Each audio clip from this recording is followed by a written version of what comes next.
I'm going to use my soothing voice, okay? Use your soothing voice. Okay. Hello, and welcome to the Rabblecast. My name is Eric Hernandez, along with... Doug. That wasn't soothing. That wasn't soothing? Well, no, my voice wasn't okay. soothing. You were great. Yeah, I sound like fucking feces rubbed on a cheese grater. Wow. Like fresh feces or like 2 days old? Fresh. So it's really just awful. It's that horrible wet sound. Yeah, it's just dreadful. Okay.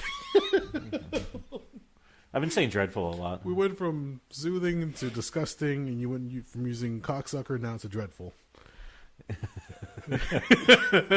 Actually, if you want even worse, I just saw when I was taking a dump that they announced the lineup for the 50th anniversary of Woodstock.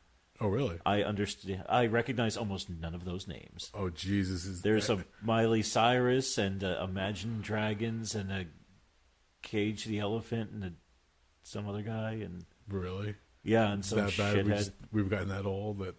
Yeah, I'm like, wow, I'm out of touch. I think Jay-Z's going to be there. That was like one of the 5 names I recognized. I was like, I remember that dude. But anyway. Okay.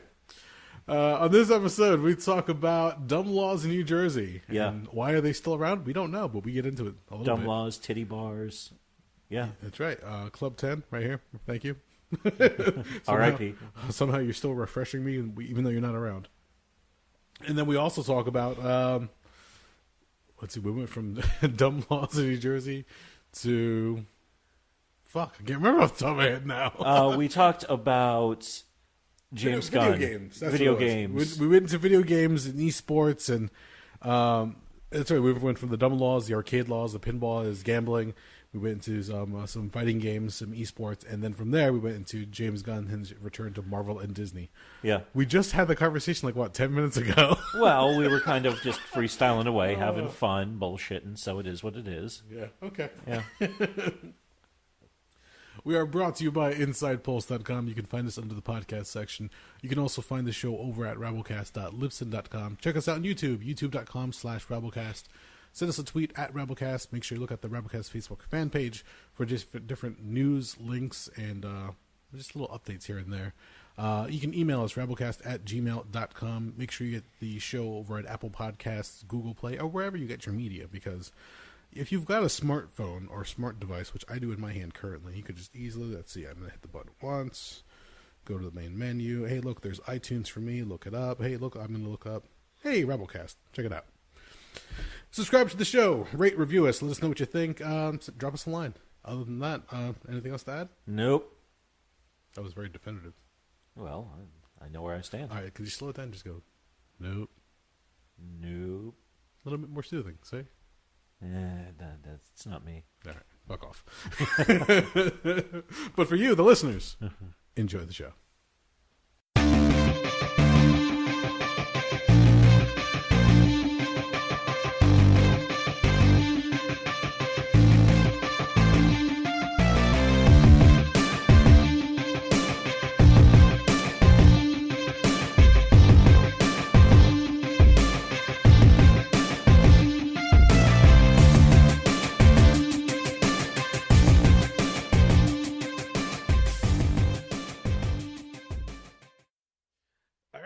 Go. Yeah. Titty bars in Pennsylvania are weird. How so? Well, okay, so the cup you're drinking water out of, the G Club 10 cup from G Club 10, formerly of Wilkes-Barre Township, Wilkes-Barre, Pennsylvania. Okay. They have a strange law in Pennsylvania where if you serve alcohol, you're not allowed to have any of the dancers get naked, not even topless. Really? They have to keep their nipples, ass cracks, and crotches covered. But, and here's the trick, if it's BYOB, then they can go fully nude. How? Okay, go ahead. Okay, so here, this is once again, this is the oddity of, I don't know, because idiots write laws and they never bother changing them because it's not worth the work.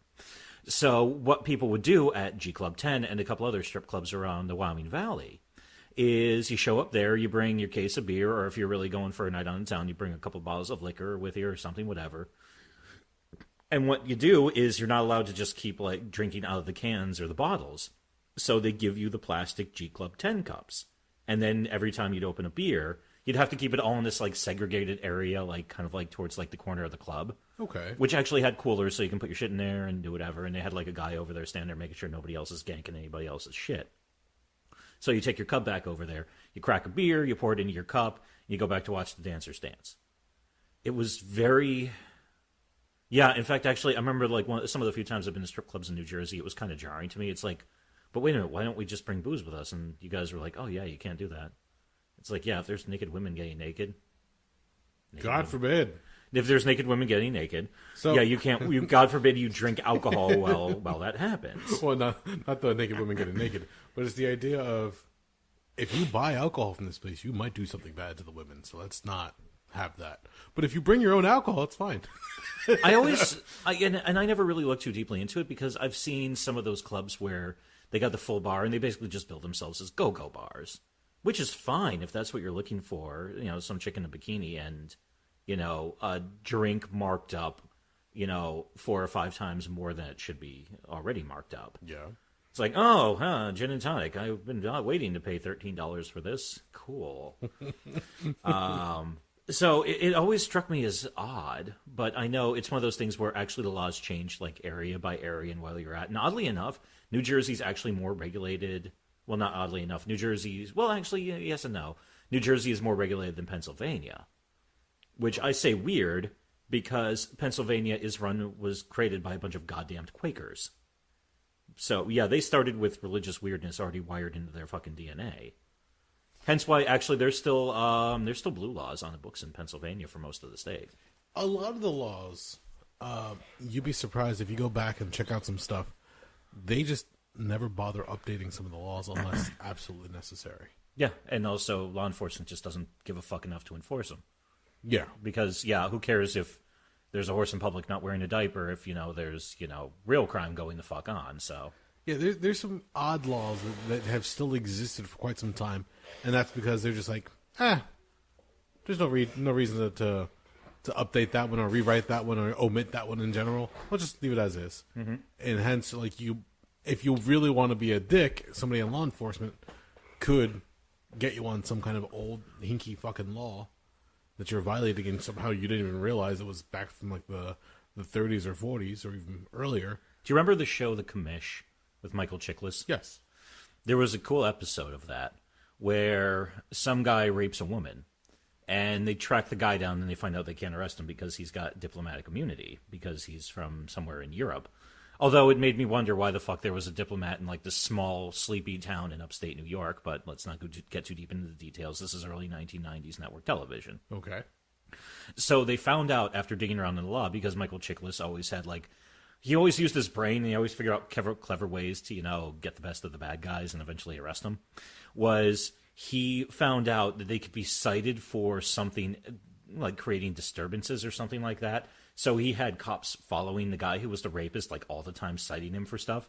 Like, in one scene, the guy's just, like, walking down the street and he sneezes, and some cop just, like, walks up and is like, oh, we have to cite you for $25. And the guy's like, for what? Oh, you're not allowed to sneeze in public. Why? It scares the horses.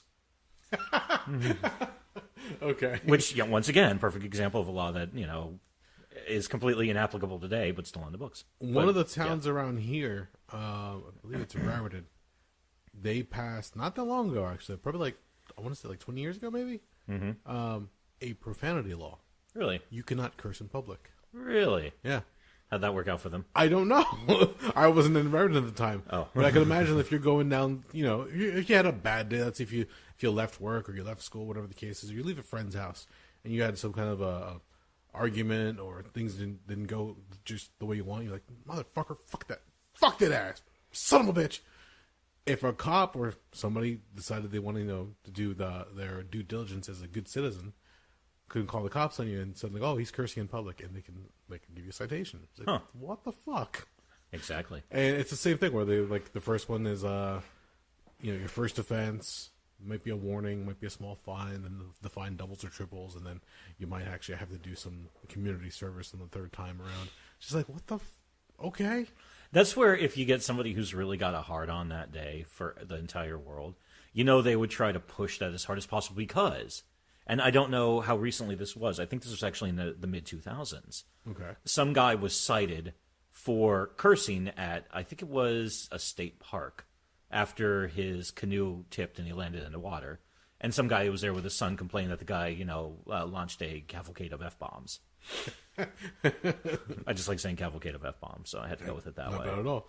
But I believe the guy actually took it to the Supreme Court, and he said, via the Supremacy Clause, this law on the books was violating my First Amendment rights guaranteed in the Bill of Rights, therefore it should be thrown out. And I believe the guy won. Really? Yeah. Kind of curious how that one Well, went down. when you get down to meat and potatoes, and granted, this is how it should be, not the way it is. Basically, yeah, it depends on interpretations of the Constitution. That should be the overriding rule of the land in terms of there should be nothing above that. Okay. And then, yeah, it goes Constitution, federal law, state law, county law, and then local law. Because that way, I mean, that's why it's been very interesting. Because every time a state, depending on which side of the political aisle they're on, either makes a big stink about gun rights or the marijuana shit, I always wait to see what happens, because a lot of judges are very, technically they should be going with federal law in that case, but a lot of them are very hesitant to do that. Because you'll find the right-wing judges, yeah, they definitely want to stomp down on cannabis legalization, but they also don't want to open the door for gun regulation. Yeah. And vice versa. So it's kind of like, well, God, I don't want to help the other guy. So fucking backwards. It really fucking is. I'm at the point where it's like, give us guns and weed. Don't fucking fuck off. Yeah, there's a party. Here, while you're going over pontificating and bloviating, I just found some dumb laws in New Jersey. Let's hear him, Haas. Let's see. I could see this one being just fine. I assume they mean by a blinker by this one. Drivers must warn those who they pass on highways before they do so. Wait a minute, say that again? Drivers must warn those who they pass on highways before they do so. When you say pass on highways, That's all it says. You can go to the full text of the law, but I would assume if you're driving past somebody, maybe they just use a blinker that you're, hey, I'm changing lanes or something like that, or I'm going to be... No, because I was thinking driving past as in you're going down a 2-lane road, and you go by and somebody's coming in the other opposite direction and you go past each other. Oh, shit. See that? Yeah, I was going to say, once again, it's like... Interpretation. One must yield a phone line to a person if it is an emergency. Okay, that's also just kind of... Does that apply to cell phones nowadays, though? That's a good question. So if you're running down the street, you have an emergency, and I'm talking to my wife on the phone, if you come up to me and say, it's an emergency, I need to borrow your phone, and I say, fuck off, is that against the law? According to that, if that's still in the books, technically, yes. Okay. But also at that point, I think my retort would be something along the lines of, why the hell don't you have a phone? Everyone has a phone these days. Christ, even my father has a phone. I have no clue. Let's go through a few more of these. Spray paint may not be sold without a posted sign warning juveniles of the penalty for creating graffiti. Okay, that one actually kind of makes sense, given, I don't think it's tagging is quite as prevalent as it was. Not around here, no. No, although, and also nowadays, I think a lot of taggers use those super fat, heavy-duty, alcohol-based markers as opposed to the spray cans. It's true. Unless they're actually the straight-up graffiti artists, which is still a thing in some places. Yeah, it still is. Overpasses and traffic signs. You see them quite often there, but not so much around these parts. I still love the story of, I can't remember that one graffiti artist who Facebook asked him to do a mural inside their facility some years ago. Yeah. And instead of getting paid in cash, he was like, just pay me in stock. And when they had their IPO, he became a millionaire. I wish Edward Lee, I think the dude's name was. I'd have to take your word for it. Yeah. I don't remember off the top of my head. But I remember that hearing the story. And that, yeah, if you have the forethought, why not? I was going to say it's a hell of a gamble because, yeah, very easily could have gone tits up, too. Let's see. Handcuffs may not be sold to minors. I want to start that whole fetish thing early. Well, that one also kind of... Well, it's the same thing as the weird gray legal area of certain types of folding knives, certain types of fixed blade knives in general. Yeah, I would assume that they mean actual police issue handcuffs, because we've seen in stores you have those little plastic handcuffs or the magic handcuffs with the little lever on the side of them. Yeah. So those I'm sure are different as far as that's concerned, but an actual regulated or official set of handcuffs, yeah, you don't want those in minors' hands. You never know what the fuck's going to happen. The funny thing is, I know where to buy those in Pennsylvania, but not in New Jersey. Okay. I know a store that handles, like, in addition to selling really nice tailored suits, they also sell, like, equipment for law enforcement. Army surplus? It's not like an army surplus, interestingly enough. It's weird because half the store is, like, these really nice suits. Okay. And the other half is, like, those really ugly neon yellow, like, fucking, like, overlays that, like, cops will put on when they're directing traffic. Or, like, those extending batons or tactical boots, which I'm still not sure what the fuck a tactical boot is, but they got a ton of fucking OD webbing on the side. I don't know. Okay. But anyway, moving on. All motorists must honk before passing another car, bicyclist, skater, or even a skateboarder. That doesn't happen anymore. No, I'm not sure if that ever happened. So nowadays we have the bike lane, usually on the right-hand side. Yeah. And if somebody's in that bike lane, are you supposed to honk at them before you pass them? Nowadays it'd be like you're scaring them more than anything else because they'll probably like jump like, what the fuck? Or like, trying to get their attention, and all of a sudden they're like, what the hell are you honking at me for? Is everything okay? Or fuck you, asshole. Whatever comes first. Hold on, this next one. Okay, what do you got? It is illegal to wear a bulletproof vest while committing murder. That's awesome, actually. I wasn't expecting that one. Okay. Actually, one that I think that is. I think that's just a way of them layering charges on top of people so they just have more grounds to fucking just put more time on them if they choose to. I guess. That would premeditation not allowed. What are you talking about? Car dealerships are forbidden from opening on Sunday. I've heard about this one, but I've never heard why. I figured it was old blue laws. It's Sunday, that's the Lord's Day. That's what I'm assuming, yeah. Yeah. Let's have one day where you're not lying to people. You may not slurp your soup in Jersey. That's a law. Actually, I quite agree with that one.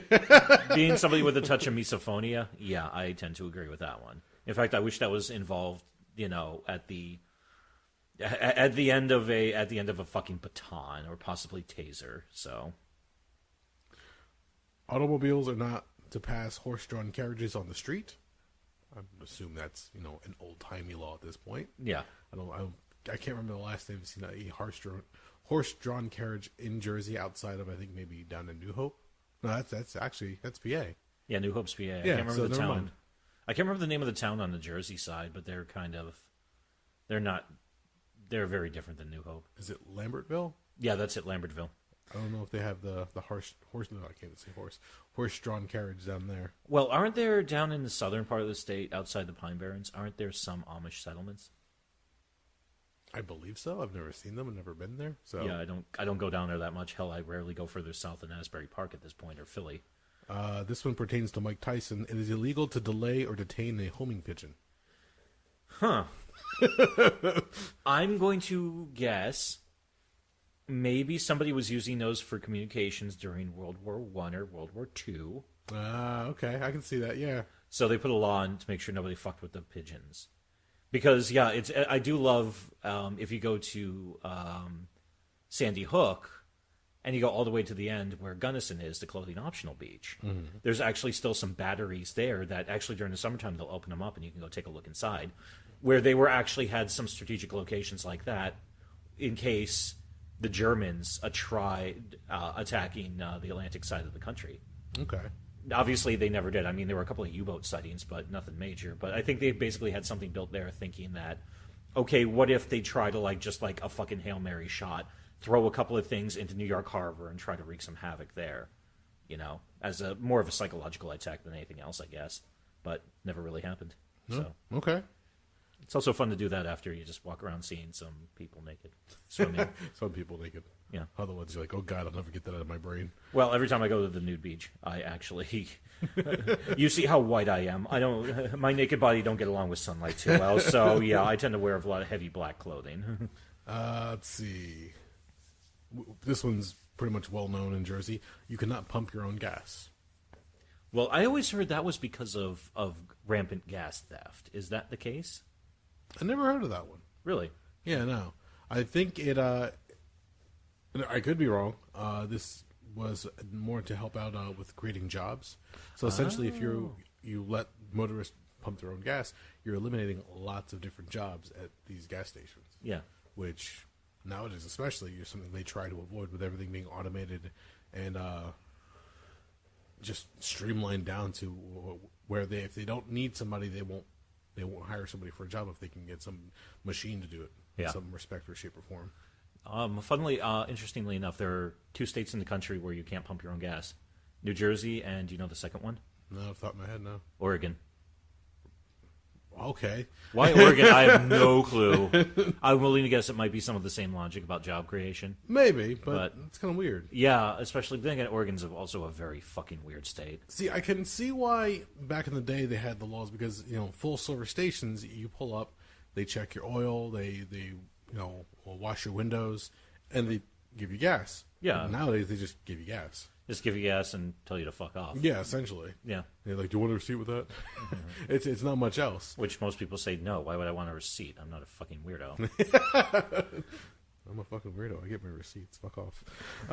What, do you have an expense report to file there, Admiral? Maybe. Well, let's see what else we got here. What the fuck? It is against the law for a man to knit during the fishing season. Oh, wow. I have no idea why the hell that is.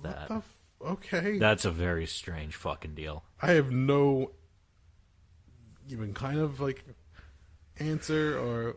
Oh, here we go. They're not allowed to knit during fishing season because they're making nets illegally and they're stealing all the fish from the lakes and the rivers. I don't fucking...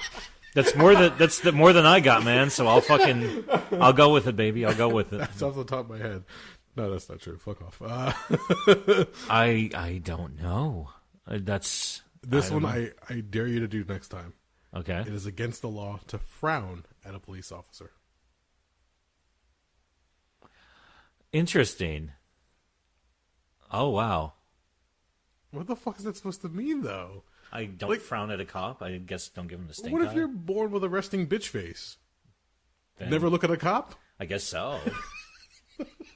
I'd actually really like to see somebody... I want to see a cop try to arrest or ticket somebody for that. And I want that person just to be like, you picked the wrong person on the wrong day. Oh, and just, God. fight it tooth and nail. And, I'd love to see that one in front of the Supreme Court. Just because that would be an interesting referendum on what cops are allowed to do and not do. Because, theoretically, you could be able to walk up to a cop and tell them they're an asshole. Really? Probably not a great idea. Yeah, I'm about to say, no. But, yeah. And actually, here's the way I heard it described, actually, from... There's a YouTuber named Mike the Cop, who I believe is a cop in Michigan. And he was talking about... Basically, he said, he talked about his theory. I mean, he does some interesting videos, like that shooting in Arizona a couple of years ago. He ran through a very, very drawn-out and sometimes painful analysis of what happened with that guy who got shot to death in a hotel out there. But that's a different story for a different day. But he does some interesting videos where he even talked about it. It's like, now, yes, you have, if you even talked about it, it's like if you get pulled over and you refuse the search, that's fine. I mean, it's obviously your legal right, but you make damn sure you're squeaky clean because that cop's new mission in life is to fuck you any which way he can. Yeah. And the guy even said, he was like, I'm not saying I would do it, but there are a lot of cops out there who basically are assholes. No. Yeah, I was going to say, yeah, surprise to nobody because, yeah, then again, you never know what kind of a day, what kind of a cop you're going to be dealing with. But it's the same kind of deal where, yeah, I guess you can get away with it. Because it is a good example of that. Who was that woman in Texas who they arrested who, I cannot remember her name. This was, I think, about 3 or 4 years ago. She was pulled over. Cop told her to put her cigarette out. She said, no, go fuck yourself.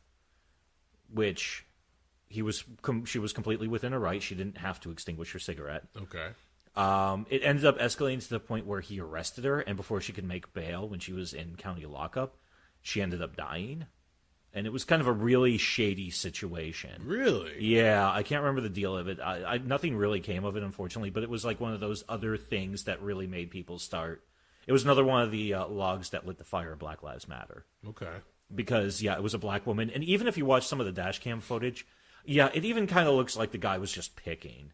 Because she did something like she made a turn without signaling or signaled a little bit late or she made like a lane change or something like that. And it was like, if you pulled over everybody who didn't use their fucking turn signal for a lane change in New Jersey, you'd do nothing else but pull people over all day. Yeah.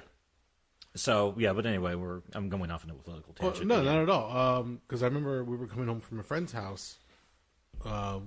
We were gaming all night, and then our friend Tiny was driving home, and I was in the front seat of his car. DWB.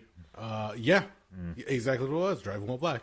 He goes to make a turn onto the highway, and the cop comes, speeding right after us. And he was just, fuck, I knew that was going to happen. I'm like, what do you mean? He goes, I saw him. I'm like, oh, okay. We pull over, and then the guy starts asking us different questions. Like, where are you guys coming from? And, tell him the truth. We're coming from a friend's house. We're gaming. He goes, oh, you guys are playing arcades? And they're like, nope, we were gaming. There was, and, like, he's trying to, like, put words in our mouth.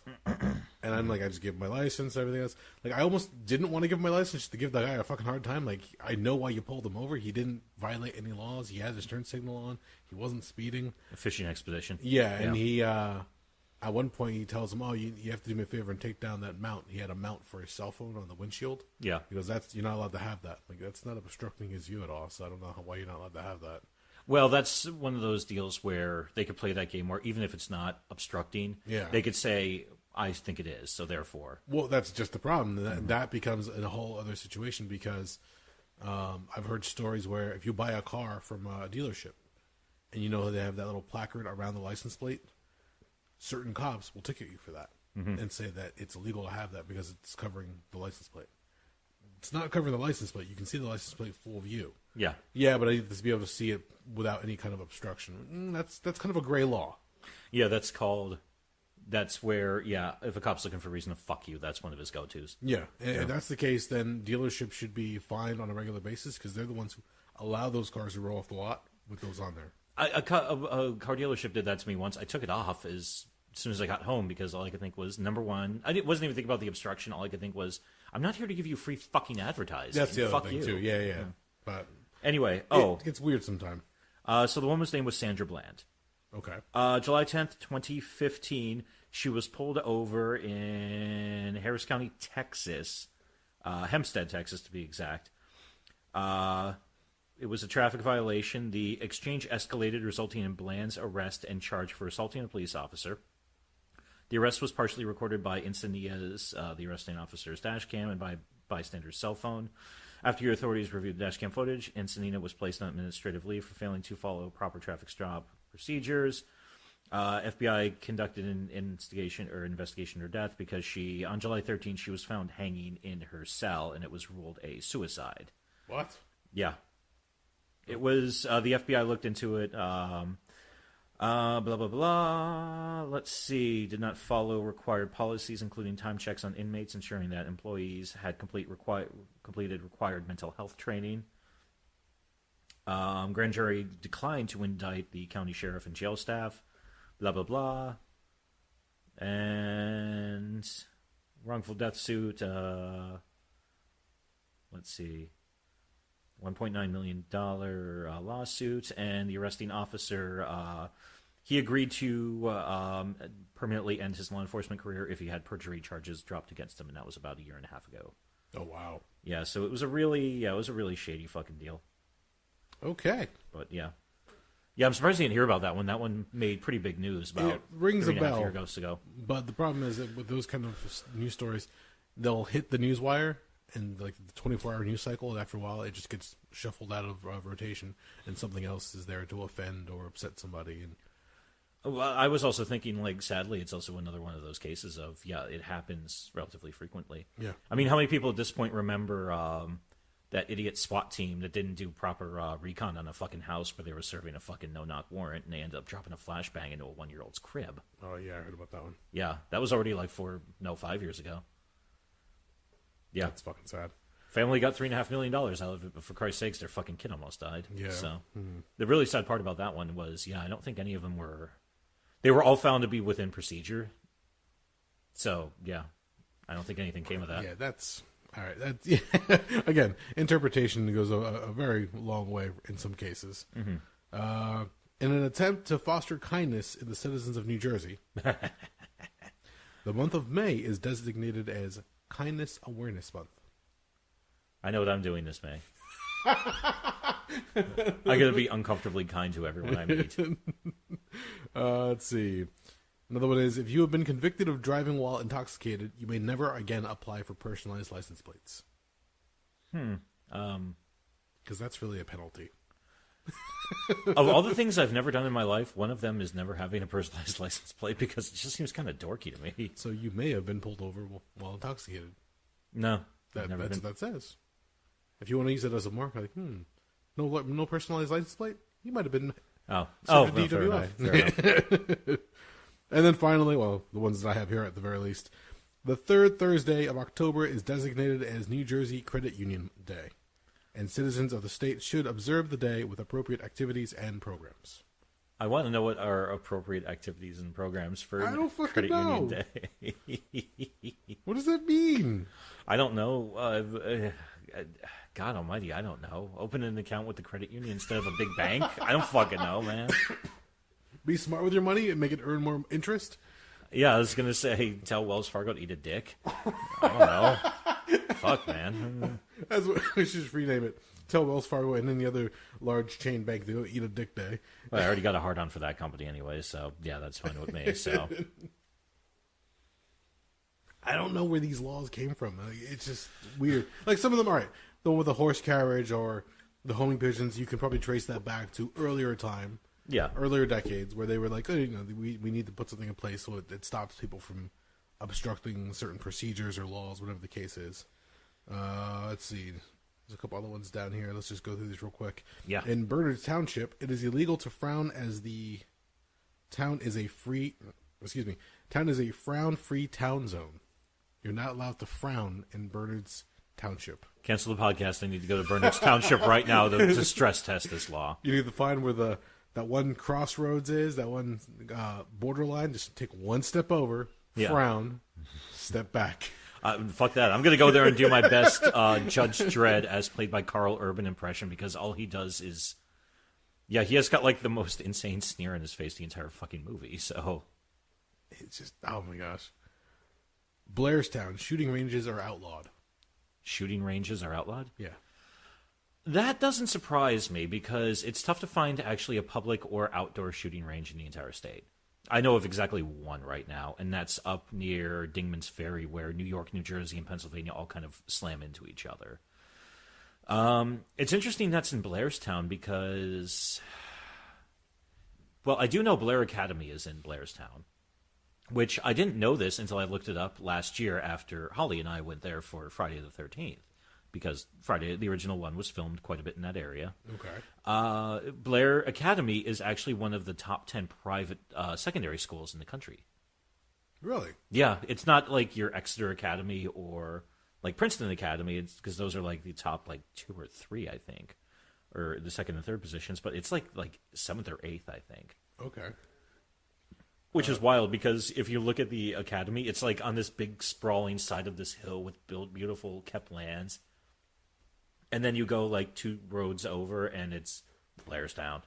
It's like, welcome to the sleazy Blairstown, brother. The other one we have here is, again, Blairstown. No street side trees may be planted that obscure the air. Let me read that again. What? No street side trees may be planted that obscure the air. The view? I really hope they're talking about the view and not the oxygen gas. The content? Yeah, I guess. I'm hoping that. Okay, like I said, the wording can be taken many different ways. You could look up these laws. There are links here for the full text of the law. I'm not going to go through that right now. And actually, that's where the devil is on a lot of laws. That's actually why... The legalese? The legalese, because when you start the old saying, devil's in the details. Yeah. There was... Actually, this was one of my favorite uses of using the law against itself. I think it was 2 or 3 years ago. The state of Oklahoma decided they wanted to put a Ten Commandments monument on the state capitol grounds. Okay. Which is clearly a violation of separation clause. So they actually went through with it, and they put all the paperwork in, and they were actually gearing up for some challenges from probably American Atheists, maybe ACLU, Association for the Separation of Church and State, whatever like that.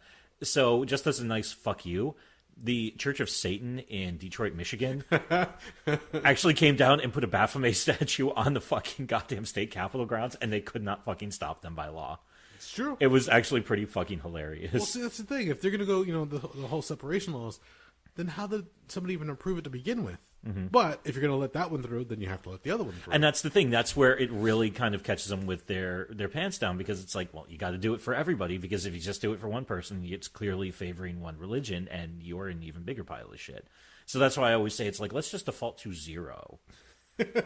Because, yeah, then you'll have smartasses who actually, and they even, I think the plan got out that they were doing a GoFundMe for it, and when word broke out, people were like, oh, yeah, take this fucking money and go put that statue up, because fuck those fucking Bible-thumping do-gooder cocksuckers. Jesus Christ. How many times can I use cocksucker on tonight's episode? We're going to find out. Yeah, apparently so. And the last one is illegal to throw ashes on the sidewalk in Blairstown. I can see that for like a smoking law. People are outside with their cigarettes and whatnot. I bet you it also has something to do back. Blairstown's a very old town. Okay. So I'm wondering if they're also talking about ashes. I think they're talking about when people were clearing out their fireplaces. And they were just taking like a bucket of ash of burnt wood and dumping it on the sidewalk. I could see that, definitely. Yeah, that's my guess for that one. Because the only other option for that one would be if, I guess the exception to the law might be if somebody passes away and they said, you know what, spread my ashes in Blairstown, please. That's my dying wish. That would be a brilliant idea to have spread that, and then as soon as they do that, like the next of kin get ticketed for violating the law. That would actually be kind of fun if somebody set that up as a weird, like, here's what I want done after my death. Yeah. In fact, yeah, even in the will, it's like, and I leave to the person who spreads my ashes on the street X number of dollars to cover the fine. They didn't take into consideration inflation, and they have more money to shell out of pocket. Yes. I don't know. Like I said, these are some really, really weird ones. If you just go to dumblaws.com, apparently you can look this up. There are various ones for different states. And the top of the page just says, big government, small brains, dumb laws.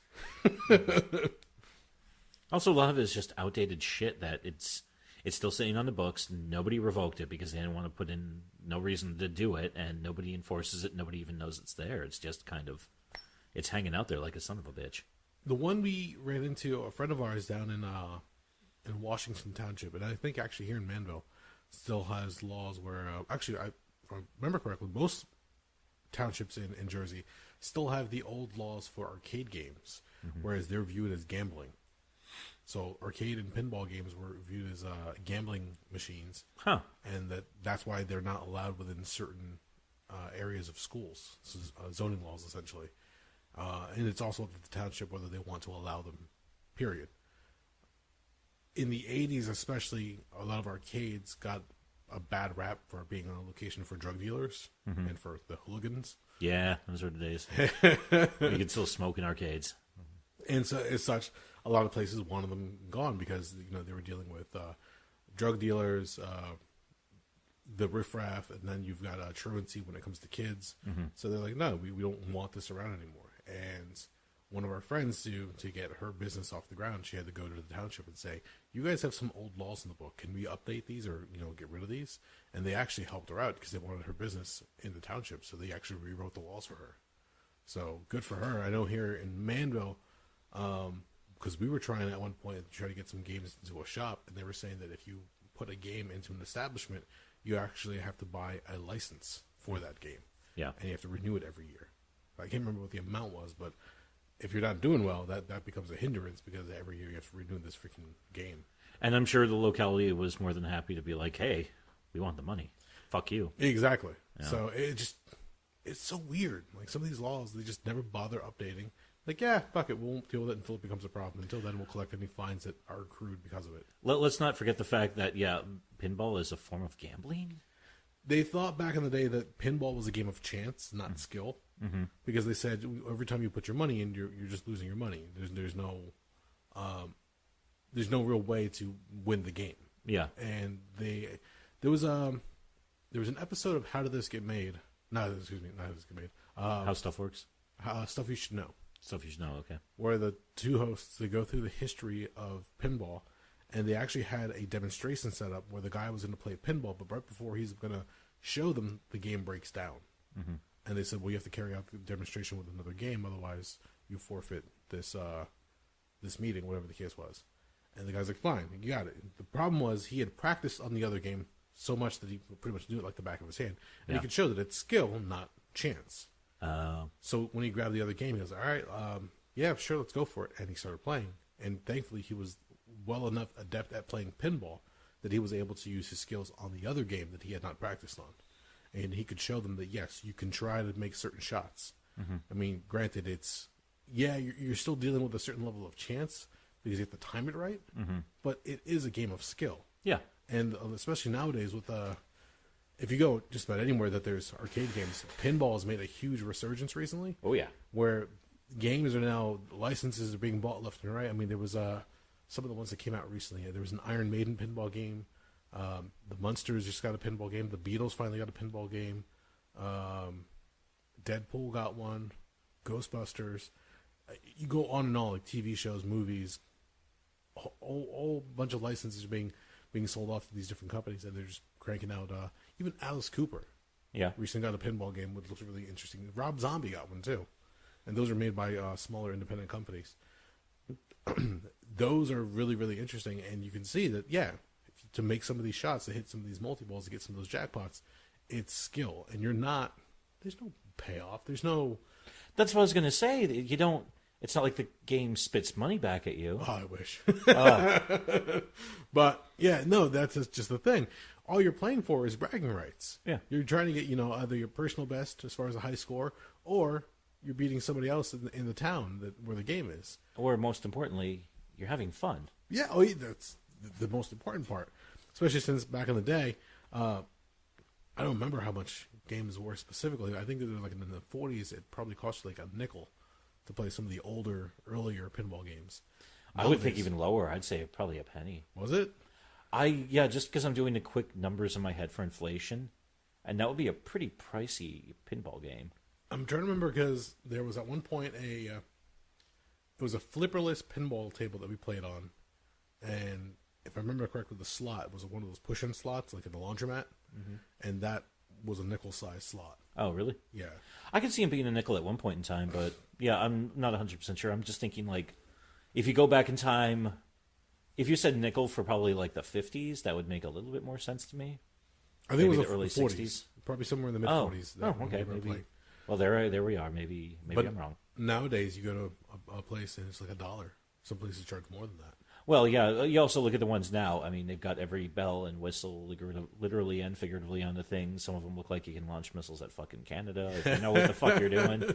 I mean, it's wild. I will only go play those at, like, your Silver Ball Arcade Museum down in Asbury Park, or if I go to one of those, pay-per-hour dealies, because it's like, I'm not going to play pinball because I suck at pinball.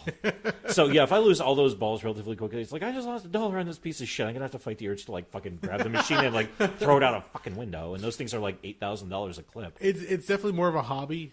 And like any hobby, it takes a certain amount of investment. So it's time and money. Yeah. Especially if you want to get good at a certain game. Because it comes down to timing, learning how to catch the ball, learning how to shoot the ball, learning the rules of the game so you're just not shooting blindly. That helps a lot. So if you know which game modes you're activating or which jackpots you're shooting for, which shots to avoid. Sometimes they take away opportunities in the game. These can take quite some time, which is no surprise as to why nowadays, especially on places like YouTube, there's a lot of tutorial videos where people will have a setup. So they'll have the camera on the back glass. They'll have a camera. So the back glass is where the little LCD screen usually is, and it shows you your score as you're playing. And then they have a camera on the play field itself, so you see where all the balls are flying. And then sometimes they'll have a camera on the player themselves as they're describing to you, okay, I'm going to shoot this ball up the left ramp and get this jackpot, or activate this game mode, or this is going to set off all these lights. If I get this one over here, it's a time shot, it's a hurry-up shot. Over here, I get extra time if you hit this marker. You can get fucking lost in the game. Oh, yeah, I watched some guy playing, I think it was the tournament edition of the Metallica pinball game. Yes. Get, like, several billion points on it. Yep. And I'm just sitting there thinking, like, my God, man. A friend of ours, we went to his place. He's got a virtual pinball, so it's set up so that he can actually pretty much, as long as you've got the correct files, you can have virtually any pinball game that's been released for this format. The newer Ghostbusters game, he has it. Mm-hmm. And I was playing it. Now, I've never really been good at that specific table, but playing at his place, he was coaching me as I was playing, saying, okay, that's lit up, that's over here. You want to select this game mode. And with his help, I almost beat the game. Like, think about that. I've never actually learned how to beat a pinball game. Never just seems, could. Yeah, I don't. Beating a video game, yeah, but beating a pinball game, it's like I don't really understand the concept of that because I thought it was just play until you lose all your balls and see where your score is. That's what I thought. But this, as I'm playing through, I was activating the right game modes. I was activating the right multipliers and the right jackpots. I got the multi-ball a couple times, and suddenly he says, "Oh, Stay Puft's coming out." I'm like, "What? What the fuck?" And on the little LCD screen, you see the little digitized version of Stay Puft walking through this building. So I'm like, "Okay, this is kind of cool." And then at that point, depending on what shots you made, you would injure Stay Puft. So you have to try to take him down to defeat him. And at that point, you defeat the game. I'm like, holy shit, this is like... And at that point, it becomes intense. You're like, I'm almost there. Yeah, really, that's wild. And it got really crazy. Our one friend, his name is Rick. He's a pinball wizard himself. He's funny because he gets upset when he... if he can't get the game to go just the way he wants, like he gets frustrated. And it's understandable. You train, you play, you try to get these specific shots, and you know you can hit these certain points. And when you look up, you're like, oh, 30 million points. That's pretty good. He goes, yeah, it's pretty good for a Monday. Yeah. I was like, fuck you. Well, that's the highest I can get. Fuck off. But no, because there's a bunch of different sites online where you can go and you can input your name and input what kind of game you're playing on what type of platform and say, here's my score, and they'll actually rank you in the world. So at that point, there's your bragging rights. Yeah. If you can put up top scores in some of these games on the site, then people are like, oh, what mode did you play? How many balls did you use? There's 3-ball mode, which is standard, or 5-ball, which is kind of crazy. And then other people like modify the game rules in the game itself. So they'll remove the jackpots, they'll remove certain multipliers. What are you smirking for over there? I'm. This is gonna sound so dickish, but I can't resist. Yeah, when you put in all that information to see where your score is ranked in terms of the world, you should also have another column where you put in the last time you got fucking laid. Not saying that just because you're good at pinball you can't get ass, but I'm thinking about that. I was like, God damn it. I mean, and don't get me wrong, I like gaming and pinball is fun and all that, but holy fuck, not on that level. Oh, some people, that's what they take it to. I guess. I mean, then again, yeah, there are competitions for this crazy shit. Hell, I still marvel at the fact there are people who, have accumulated hundreds of thousands, and in some cases millions of dollars playing, League of Legends or playing Modern Warfare or playing fucking whatever. So the fact that the term esports exists now, yeah, kind of amazes me because this is the stuff that we did growing up, just playing games, just having fun, BSing with friends. But now there's actual groups that go out there and compete. Mm-hmm. Like we've seen Street Fighter 5, I believe, is the most recent iteration, where they actually rented out an arena out in Las Vegas, and they had players from around the world compete, and they had the finals on ESPN. But those are the maniacs who they count like frame rates for recovery, and they know everything. Like, oh, if I do this attack, it's going to take exactly, half a second of recovery time versus if I do this, where those people have just reduced everything into, I think for some of them, it's actually the most intense, deep algorithm you can. It basically comes down to a series of if-then statements that they've just kind of memorized off of muscle memory. Definitely. It's more or less digitized chess on a much faster pace. Because at that point, if you throw an uppercut or if you do, again, we're talking Street Fighter, so if you throw a fireball, hurricane kick, uppercut, whatever the case is, sonic boom, then you've got to learn what the recovery time is, how far you have to travel, what the speed of it is, what your hitboxes are. It gets fucking ridiculous. Yeah, I remember Dan showed me the one book. I think it was actually for the previous Street Fighter 4, where it's got like charts with like recovery times in it down to like a quarter second. I was like, "What are you getting into, man?" And I was like, and he was like, "Oh, I just want to figure this out because I play online." And I was like, "Good for you, enjoy." But at that point, if I have to start memorizing tables of recovery times, it's not fun to me anymore. We used to play when I used to work in retail. At the time, Street Fighter Alpha 2 was one of the popular versions of Street Fighter. And we used to go to my friend's house afterwards, and we would just play like crazy. And he had a book. Mm-hmm. I don't remember what company put it out at the time. It was Prima or one of the other game companies. But he referred to it as the Bible. Yeah. And he would just study that damn thing, and he would wipe the floor with pretty much all of us. Wow. There was the one night where I was playing, I was using my Ryu versus his Rose, and I could never defeat his Rose, but now it's like 5 or 6 in the morning. We've been playing all night. He's exhausted. We closed the shop earlier that night, and I caught him on an off round, and I was able to defeat him in the match. And he goes, fuck it, I'm going to go for a cigarette break. I'm like, fuck you, I beat you once. I don't care if it's just once, I beat you. There's one win in the column for me. Thank you. I'll take all the other losses, but that's a fucking accomplishment. I've watched videos of, I think it was a Mortal Kombat 10 tournament, and there's something about Mortal Kombat players seem to be like more dicks nowadays than the Street Fighter players, which is hard to believe. But yeah, people at a tournament, like at one point I'm watching it thinking, it's like, this might come to blows. Oh yeah, I'm sure it could sometimes. Where like you had security like slowly like inching over towards the one guy like flipping out on the guy who beat his ass. But the oh fuck me, I just lost my train of thought on this entire thing. But no, it's just wild to think about it like that. That there's that people that they've figured everything to that point. It's just it's wild to think about. What I don't like, and this more geek stuff more than anything, difference between Mortal Kombat games and Street Fighter games. When you play Mortal Kombat, when you get a combo, more often than not, you're dialing a combo. So you're just pretty much hitting the buttons in succession and you're going from there. The hits will land as long as you keep connecting, you'll continue the combo string, which gets really frustrating when somebody pins you in the corner and takes away 2/3 of your life bar. You're like, what the fuck? I didn't even throw a punch yet. Yeah, it's like, hit the one combo on the end of it. They add like some type of like launcher strike. So exactly. Then they juggle you in air, land you again, hit the combo again. Yeah, I have seen some videos of people landing like, the 40-50% fucking strike combo. Although I will, in their defense, in the newer ones, they have inputted moves where they're basically combo breakers like they were in Killer Instinct. Yes. Which probably for the best. And it kills me because especially the newer Mortal Kombat game. Well, newer, it's 3 years old, almost 4 years old now. Okay. Because, that was the one that had Alien, Predator, Leatherface, Jason in it. I was like, this looks so cool. I'm not playing against any of these fucking kids. Fuck this shit. I'm not that interested anymore. No, at that point, you're, breaking them down to different archetypes. And, one's a tank and one's, I remember what the designations were.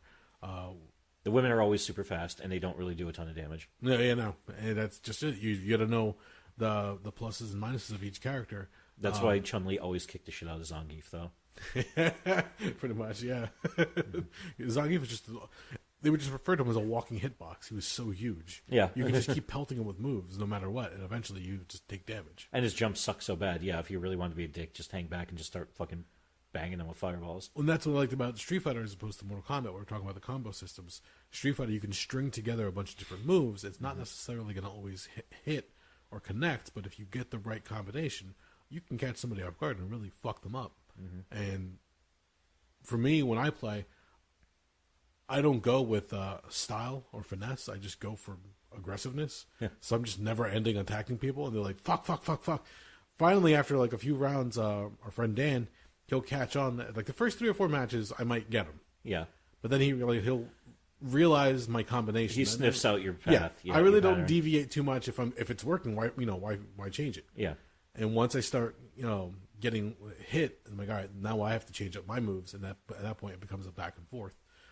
There's even such a thing as playing footsie in Street Fighter, where you're like you duck or you jump or you throw a weak kick just to throw them off, because even if like the slightest movement, the other person might throw a fireball, the other person might throw one of their supers, and at that point they leave themselves open for a counterattack. So it just gets...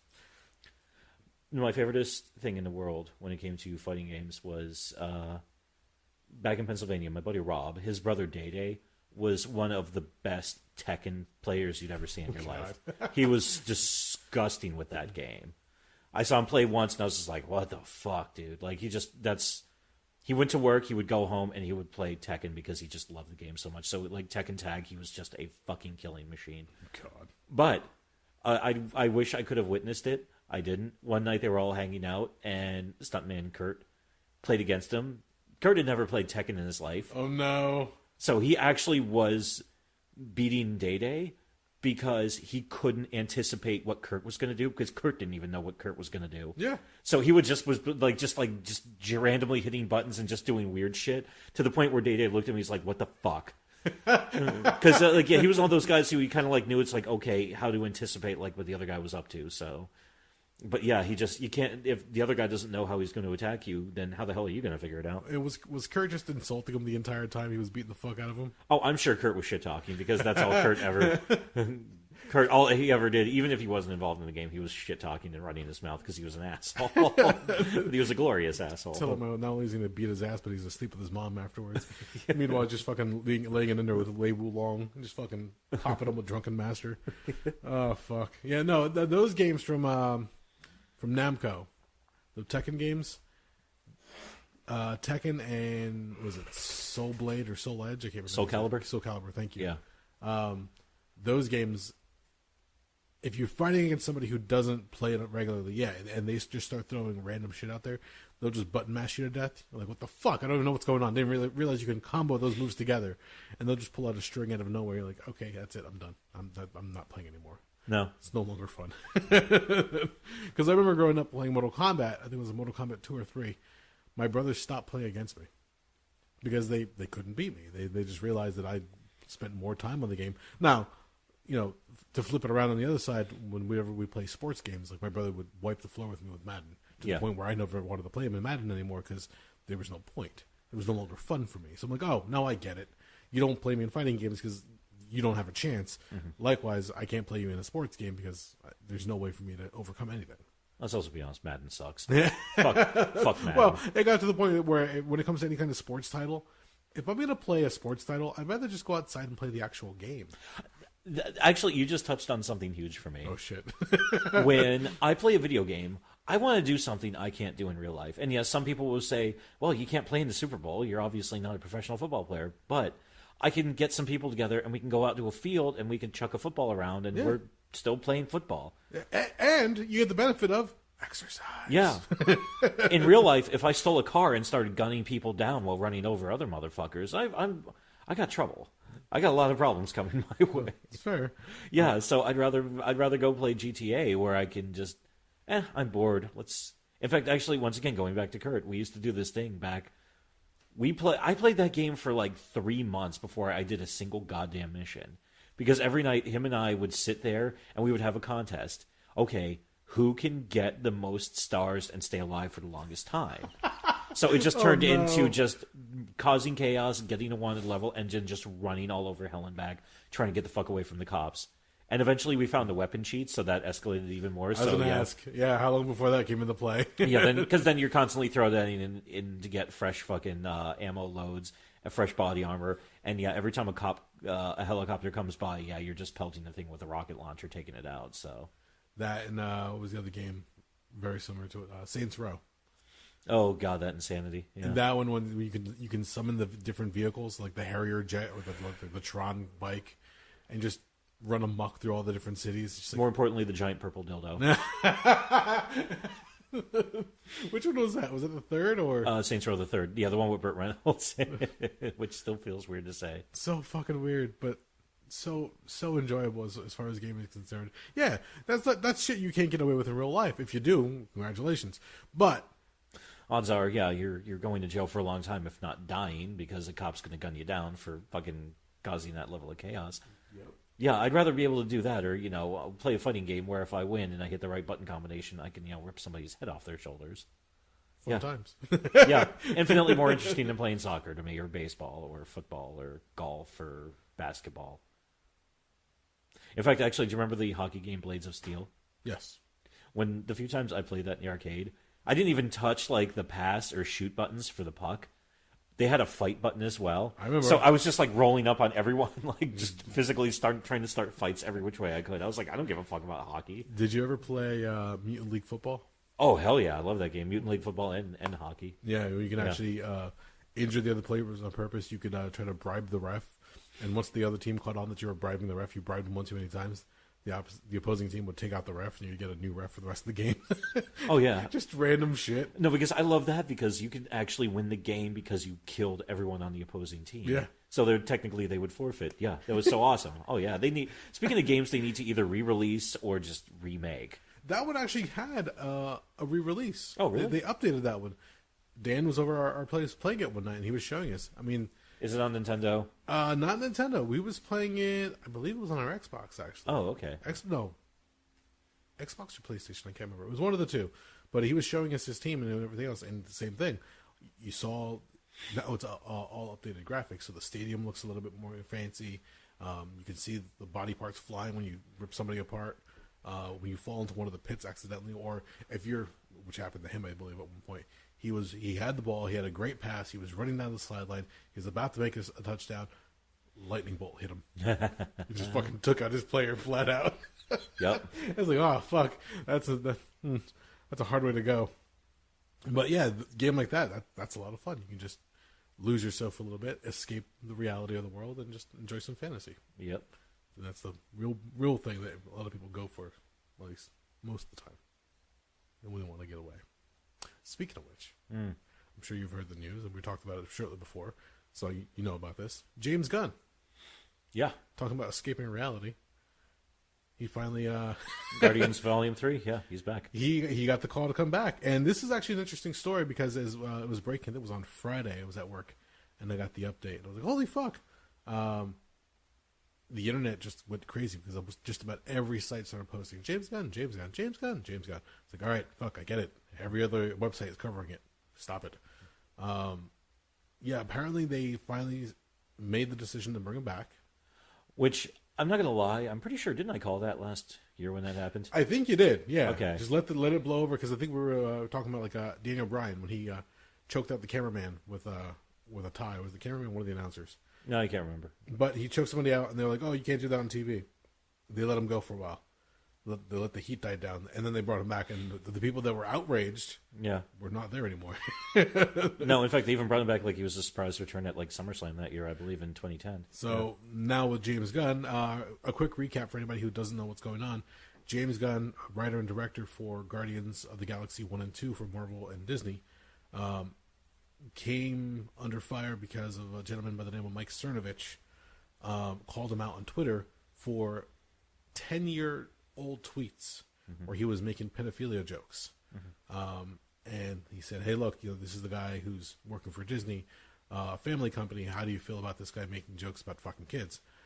And he had come under fire for it before. He had apologized for it before. He'd addressed it. He'd fessed up to it and said, hey, look, that was me when I was trying to be more in your face, kind of shock, trying to make a mark in the world. I was starting out in this business, and I just thought by being brash and loud, that was the way you got attention. Yeah. And he said, I'm looking to make a better person of myself every day, and that was the old me.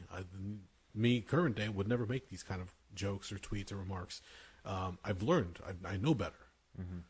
That wasn't enough back then. What was it? It was almost a year ago, wasn't it? No, it was late summer, early fall, I believe. Was it? Yeah. Fuck, man, time's moving fast now. It feels longer. But at that point, Disney had made the call where they said, unfortunately, we're coming under a lot of fire. And he's right. We are a family company, the House of Mouse. And with Marvel and all the movies, we really can't take this on right now. We're not ready to make that kind of a stand or a call. So they said, unfortunately, we have to let you go. And there was so much backlash and outcry. And, of course, I don't know if it played into any of the decision-making as far as petitions are concerned, but anytime somebody gets upset about something or they want something saved, a petition goes out online, people ask to sign it, and I'm sure it got some notice, but I'm sure nowadays petitions have gotten so cliche that they just get ignored more than anything.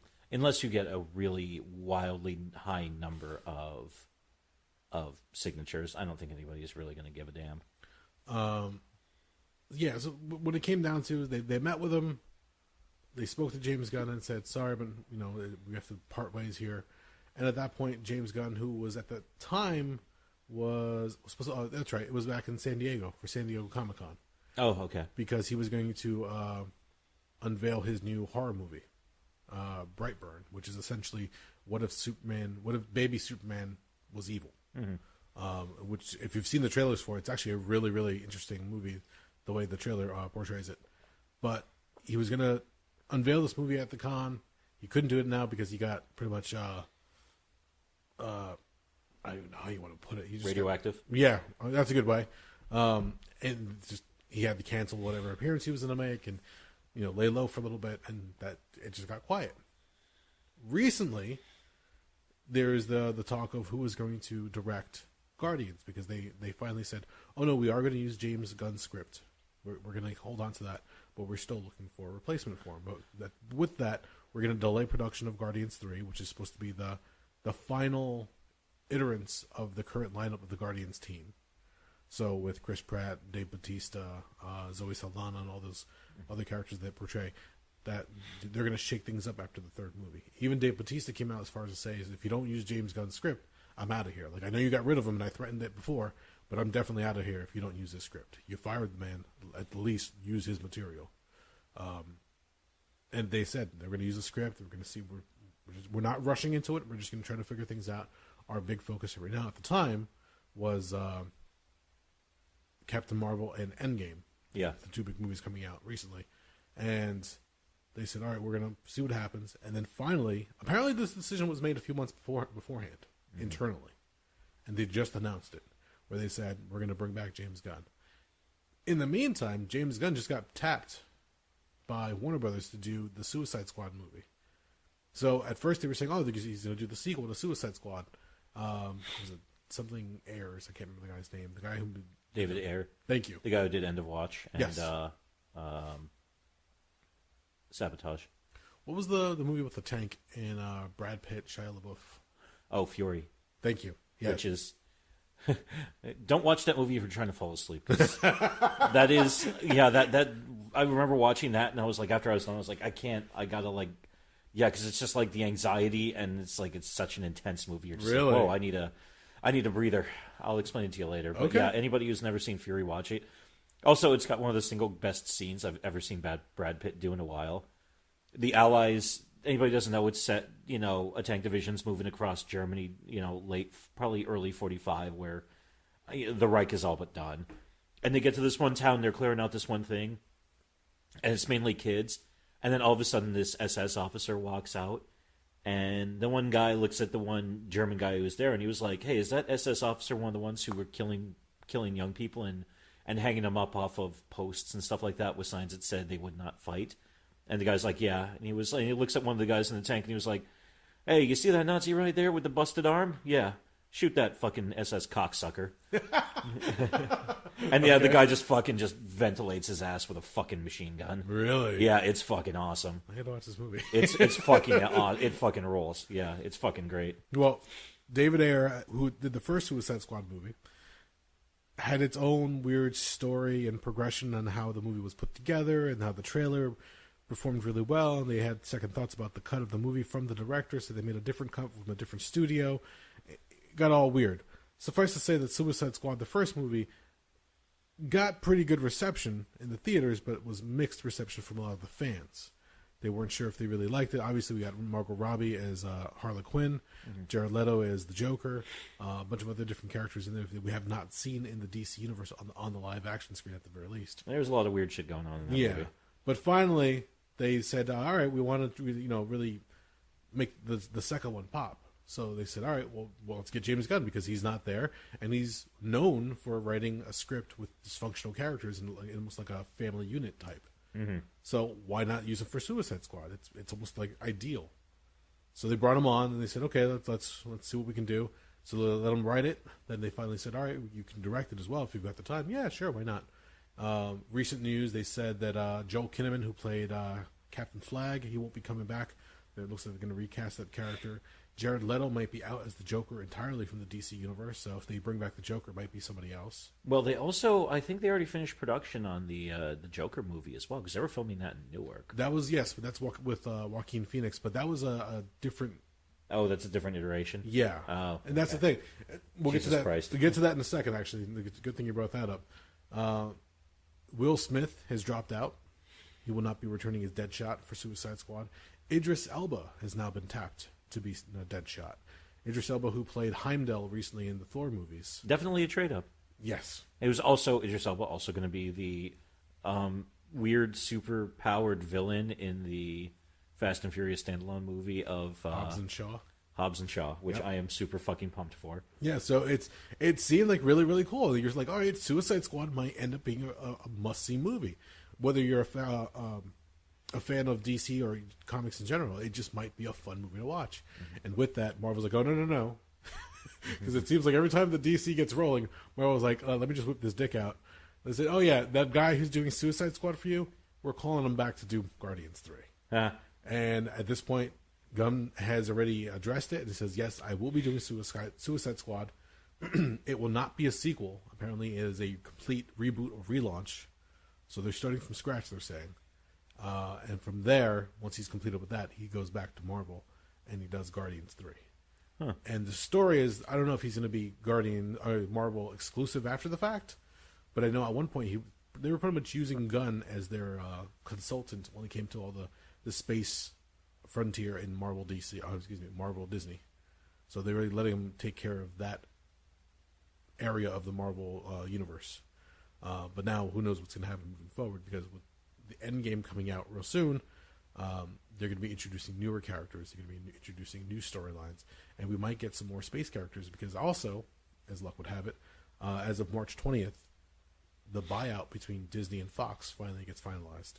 So all the characters that Fox was holding on to, more specifically the X-Men, Fantastic Four, Silver Surfer, Galactus, all those characters revert back to Disney, which gives Disney and Kevin Feige an entire sandbox separate of what they were using to build the MCU to play with and combine in. Which is interesting, because now that we've got, third phase concludes with Avengers Endgame, and it's hard to believe that finally opens at the end of next month. Yeah. Because it's been a while. Yeah. But yeah, I can only imagine this is why they've been so incredibly tight-lipped off of what's going to happen after this. But then again, also, I don't think they could have announced too much without giving away what's going to happen in this movie. Yeah. So it's been wild, because I'm wondering, are we finally going to get, because in the comics, how many times have the Avengers and the X-Men gotten into fights? Like 9,000? Yeah. It was even the subject of a crossover a few years back, where there was like the big summer event for Marvel. They actually had the X-Men and Avengers finally duke it out, like toe to toe. Yeah. All these characters split off and just had big battles. They've already said that they're going to have new characters introduced, obviously. They've teased possibly the emergence of the young Avengers, so maybe a new generation of Avengers. Namor, or the Submariner, might be a character now being brought to the big screen for Marvel. It's about time. DC did Aquaman, and that did great for them. So, why can't Marvel do it, and maybe even do it better? Who knows? Yeah. And there was another character I can't remember off the top of my head. Oh, and I said Silver Surfer is coming back home with the Fantastic Four. I mean, if you're going to do characters like the Guardians of the Galaxy, you already introduced the Nova Corps. You can introduce Nova himself, one of the characters from space.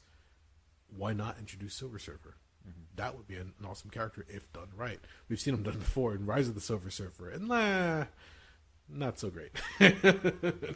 Yeah, of all the superhero movies I've never seen, all three of the Fantastic Four movies I've never seen, and I have no desire to watch. When you say all three, which ones are you referring to? Just Well, there was Fantastic Four, Rise of the Silver Surfer, and then there was the relaunch, in 2015? Yes. Yeah, I didn't watch any of those. You didn't watch the Roger Corman one from, the 80s? Oh, fuck, I forgot about that one. Actually, no, I have never watched it. I keep meaning to sit down and watch it just because I heard it's gloriously awful. It's on YouTube. You can find the full-length film on YouTube. Check it out. When you're doing something around the house, put it on and see what happens. That is the only Fantastic Four movie I actually want to watch, just because I hear it's just a laugh-a-minute cluster of foolishness. I think I told you a while back, there's on Hulu, there's a documentary about it. Mm-hmm. I can't remember the actual name of it, but it's just an interesting account of what happened back then and how it was treated. Like, at first, oh yeah, gung-ho, let's make this movie. And then as the money started running out, well, let's just make the movie to hold on to the rights. What? Yeah. It got kind of weird. Hollywood's weird. But no, with James Gunn now returning to Disney and Marvel, it's really, really interesting. And he's been very humble about it, which is really cool. All the cast and crew from the Guardians films have supported him. And people are just fucking yes. Thank you for bringing him back. This is the right move to make. You could not make the third Guardians movie without him, because he had put such a fingerprint on those first two films. Yeah. That those are indelibly his. That's his mark on those films. It's kind of hard to separate those from their other Marvel movies and say, oh, no, they're just like Spider-Man or just like Iron Man. No, it's the music, the characters, the different storylines, the way he looks at the relationships for some of these characters. It's just so weird, but it works for the movie that he made. So like, fuck, yes, why not do a third one? And then from there, do whatever you want with Sylvester Stallone and Michael Rosenbaum and all the other characters that showed up at the end of Guardians 2. We'll see how that turns out. That's a different story. But I have no doubt that he can continue to write dysfunctional characters, funny one-liners, and have Bradley Cooper still do the voice of Rocket. I hope that continues. That's fun. Yeah. But no, it's really cool. And then, as we mentioned before, with DC. So I know it's one of the things that we mentioned quite a few times ad nauseum on this show is the difference between the Marvel movies and the DC movies, and how DC just has not been able to get it together. It's come to the point where now they said, you know what, fuck it. We don't really need to have a cohesive universe. We could just make movies on these characters just to make movies. There are so many different stories to pull for these characters. Why do we have to have one single universe?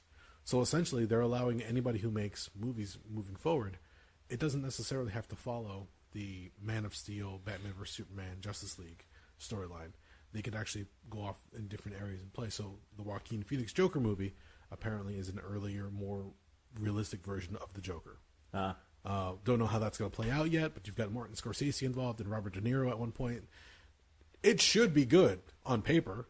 Should is the key word. So we have to wait and see. But that's the thing. In the Marvel universe, they've had some kind of blah outings, like your Iron Man 3 and your Thor: Dark World and your Captain America: The First Avenger. Yeah. But nothing that I really think of where I was like, oh fuck, that movie is just awful.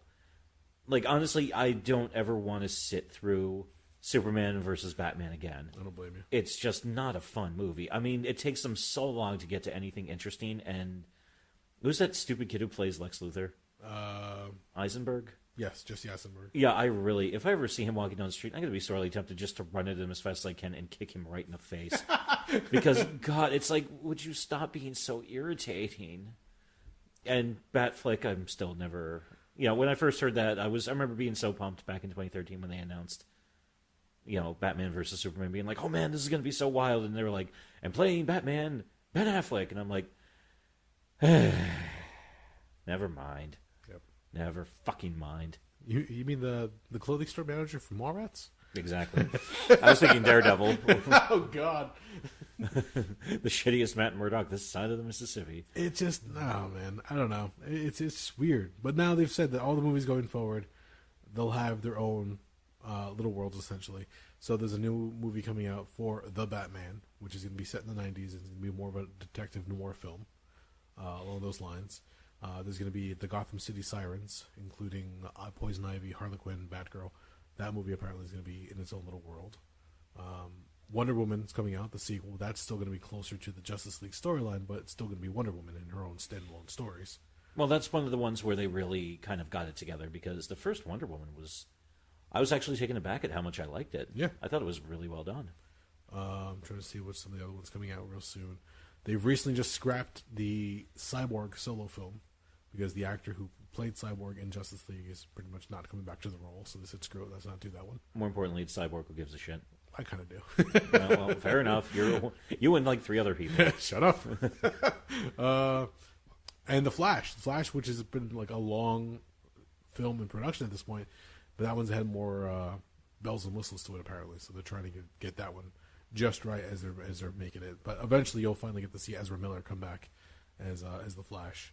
But we'll see what happens from there, because now there's a bunch of other movies that they have on the horizon that they could do. So you could do like a Superman Red Sun. You can do a Batman Elseworlds. You can do all these different crazy offshoots that do not follow the regular continuity for DC, and you could have them be good movies. What I'd really, if they're going to just say, fuck it, everything, we have every world possible to play in, I'd really love to see a live-action Gotham by Gaslight. Yeah, that's another possibility. Because I watched the animated one last summer, and I really, really dug it. I thought it was fantastic. There's been a long time fans have been clamoring for a live-action Batman Beyond, mostly because they want to bring back Michael Keaton as Bruce Wayne, like the old codger Bruce Wayne. Oh, that would be fun. Mentoring a younger Terry McGinnis and just having him run through a futuristic Gotham City. Especially having old, crotchety Michael Keaton beating up the Joker's street gang with his cane. Oh, it'd be so good. Yeah. But yeah, these are different stories that could work, and they sound great, when you sit there and you just spitball. And I'm hoping that this is the new route that they take, because they've learned that they can't pull it together quite as easily as Marvel's done. And on top of that, Marvel's already done it and did it infinitely better, so why be second banana? So Exactly, do your own thing, yes. So. Just fucking switch gears, make some good movies. Don't, handcuff yourself to this universe, which so far has been flawed. Severely. So let's break the mold. Let's go out and do some more movies, have some more fun. Yeah, you could have some crossovers here and there. Apparently, the new Shazam movie that's about to come out, apparently Batman might make a cameo appearance in the movie, they're saying. Huh. So that opens in a few days, too, I believe. Yeah. So that'd be a lot of fun to see. And that one's a more campier movie than some of the previous outings. And people are like, oh, DC is so dark and so gritty and so, ugh. Okay, try out Shazam, because apparently that's one is going to be a lot of fun. It's got some good comedic moments just from the trailer alone. If they deliver more of that with some good action and a good story, there's a film for you right there. Enjoy. Mm-hmm. But, hey, who knows what's going to happen? James Gunn's back. I'm happy. Yeah. We'll see what happens from there. Mm-hmm. Because otherwise, I have no fucking clue. And it's about that time. It's always about that time. Yes. Yes, it is. Don't mind me. Anything else? No, I'm good. In fact, I'm kind of spent. Yes. Maybe next time we'll talk about Captain Marvel. Maybe. Hopefully. I plan on seeing it in the near future, so yeah, I will do my best. The one thing I will say to you... Enjoy the soundtrack? Because I've been told that already. Yes, it's a small love letter to the 90s. It really fucking is. I can get behind that because... You can catch little things here and there. Like, oh, there's that, there's this, there's this. But yeah, check it out and let me know what you think about that one. With that, I think we're at the end. Yes, we are. If you made it this far, thank you for listening. We are the Rabblecast.